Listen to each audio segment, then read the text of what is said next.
各位同學，上一回我哋講到朱元璋係點樣由一個又窮又酸嘅和尚搖身一變成為皇帝，以及初步探討佢建立明朝之後如何為咗鞏固自己嘅軍權，施行極權操控嘅管治方式。接下來我哋繼續講埋明初君主集權嘅下半部分，請同學翻開課本嘅176頁同埋177頁，我哋從用人嘅角度去探討明太祖嘅君主集權方式啦。極權操控第4招，建立特務統治。各位同學，我喺度咧將特務統治同埋殺戮功臣嘅次序調轉先，咁係因為方便之後嘅解說。咁咩係特務呢？我諗咧有睇電影或者劇集，一定以為係呢啲人噶啦。咁而明代嘅特務又係唔係咁型嘅呢？明代嘅特務就叫做錦衣衛，聽個名就真係幾型，衣着造型裝備都好型。你睇下電影《錦衣衛》當中，甄子丹個樣就知噶啦。但係佢哋嘅工作同埋性質就一啲都唔型，點解呢？因為錦衣衛工作嘅性質類似武則天時期告密箱嘅制度，係皇帝用嚟打壓異己嘅工具。只不過佢同武則天嘅手段略有不同嘅地方，就係武則天只係鼓勵臣民去報串，然後佢就派啲酷吏去幫啲疑似圖謀不軌嘅人去收屍，做法都比較被動嘅。但係明太祖嘅錦衣衛簡直就可以用變態嚟到去形容，因為明太祖呢個操控狂為咗防止大臣同埋人民意圖謀反，就動用國家嘅機器去監測天下臣民嘅一舉一動。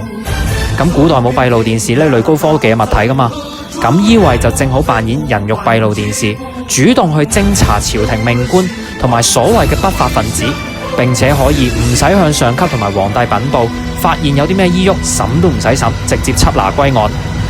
同埋如果係單純嘅謀反，咁佢係真正做咗謀反呢個舉動，例如係起兵作亂、刺殺皇帝等等，呢啲先至係真真正正嘅謀反。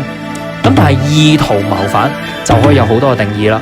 今日你喺屋企同個朋友打邊爐，喺坐席之間開玩笑，恥笑朱元璋曾經做過和尚，其實就已經可以被判意圖謀反、圖謀不軌。隔一陣間，你就可以唔知點解就會被消失咗噶咯。大家睇翻胡惟庸係點死嘅，佢嘅罪名都係有圖謀不軌呢4隻字。只要朱元璋覺得你係想作反，你就隨時都會俾啲錦衣衛去拉走。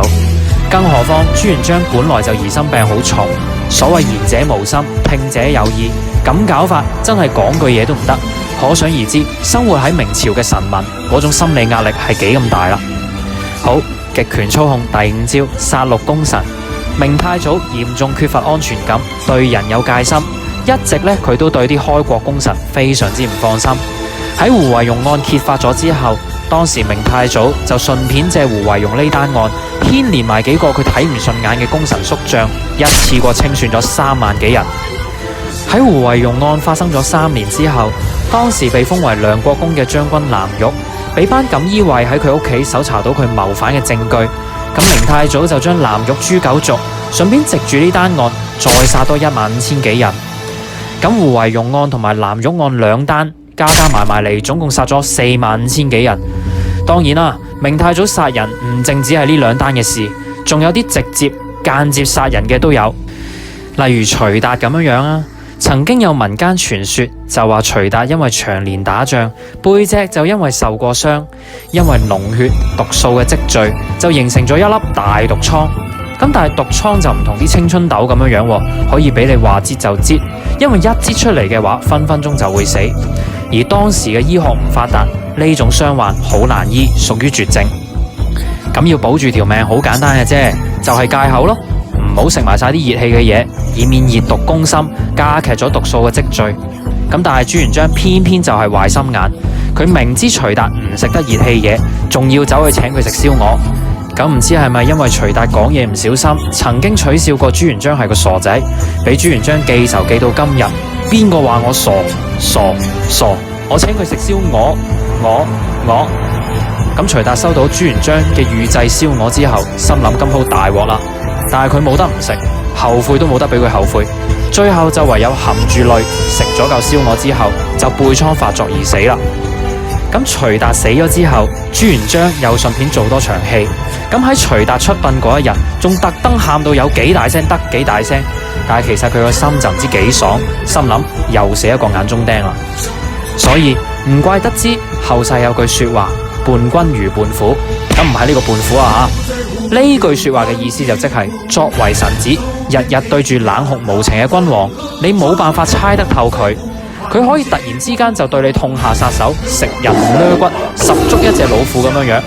最後極權操控第六招，施行跪對廷杖。呢招係源自於朱元璋自卑脆弱嘅玻璃心，為咗提高作為皇帝嘅威嚴，佢唔係去諗辦法點樣去做啲有建設性、前瞻性嘅事情去提升翻自己嘅威信，佢係用埋晒啲小朋友成日玩嘅招數，踩低人哋，抬高自己。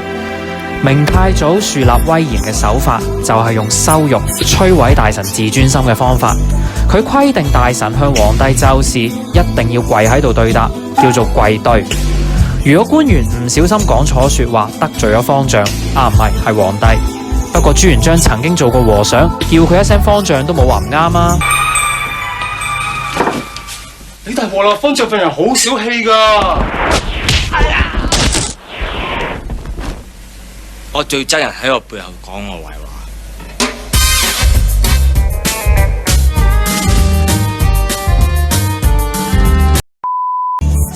咁講錯嘢嗰個大臣就要伏喺殿庭上邊，俾人打 pat pat，呢種就叫做廷杖。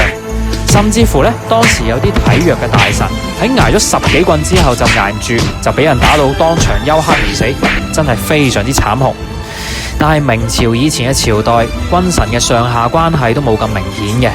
春秋戰國同埋秦漢隋唐時期，君主同大臣都係坐而論道嘅方式去討論事情，關係都係平起平坐，彼此都保有最基本嘅尊重。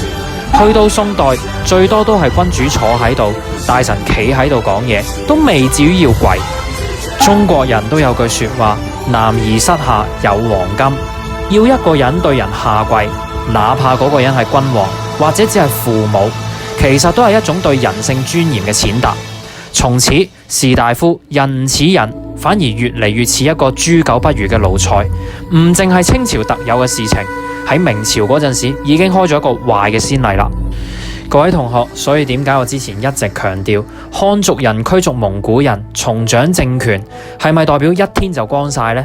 中國人從此就活得比以前更加有尊嚴呢？當我哋睇咗明太祖嘅君主集權政策之後，我相信大家心裏都有數啦。而且歷史上面有幾多個朝代係因為實行封建制度而搞到全國內戰、元氣大傷呢？西漢係咁樣樣，西晉亦都一樣，都去到14世紀啦。明太祖仍然無視歷史先例，開歷史嘅倒車，唔通佢真係貧農出身，冇文化到一個咁嘅地步？究竟明太祖嘅封建係點樣樣引致日後宗室相殘嘅慘劇？而下一代嘅君王又會唔會改變明太祖嘅作風，定抑或變本加厲呢？下一回明代君主集權嘅加強同影響，再同大家深入了解，請大家密切留意，唔好錯過啦！以下係明初君主集權政策嘅一覽圖，請各位同學整理自己嘅筆記啦。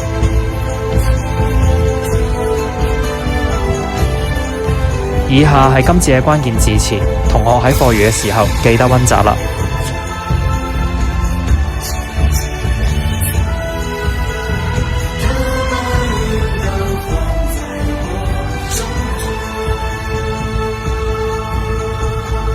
同學可以從以下嘅途徑同我聯絡，我哋下一節再見，拜拜。